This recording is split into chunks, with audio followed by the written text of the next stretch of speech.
আশা করি সকলে খুব খুব ভালো আছো। এই ভিডিও ক্লিপটা জন্মাষ্টমীর। তো জন্মাষ্টমীর সকাল থেকে কি করা হয়েছে এই দেখো, গোপালদের স্নান করানো হয়েছে। আর স্নান করানোর পর তাদের নতুন জামাকাপড় পরানো হয়েছে। আমাদের অনেক ছোট ছোট গোপাল আছে। তো দেখো, সমস্ত গোপালদেরকে অঙ্গরাগ করানো আগেই হয়ে গেছিলো, তো তার ভিডিও আমি আর করিনি। তো তাদের স্নান করিয়ে নতুন ড্রেস আপ করিয়ে তাদের একটা থালার মধ্যে সাজানো হয়েছে। এখানে সাতটা মতো গোপাল আছে।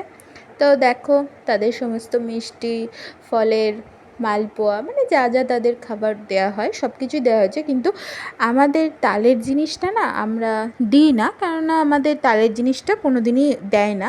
গোটা তাল বা তালের কিছু মিষ্টি ওদের দেয়, তো সেটা দিয়েই নিবেদন করে, প্রত্যেকবারই তাই করা হয়। তো তার জন্য ফলের নৈবেদ্য বা এমনি হয় না, একটা বাচ্চার যেমন যেমন খায় তো সেই রকম করেই গোপালকে দেওয়া হয়। গোপালের প্রিয় খাবার যদিও তাল, কিন্তু আমাদের তালের কোনো কিছুই দেওয়া হয় না, শুধুমাত্র ওই তালের একটু টাচের যে কোনো মিষ্টি হোক বা এই ধরনের সামগ্রী কিছু দেওয়া হয়। তো দেখো, পুজো টুজো কমপ্লিট হয়ে গেছে। পুজোর পরে আরও সুন্দর লাগছে, তো তারও একটি ছোট্ট ক্লিপ তোমাদের শেয়ার করলাম। আজকের ভিডিওটা তোমাদের আশা করি সকলের খুব ভালো লেগেছে।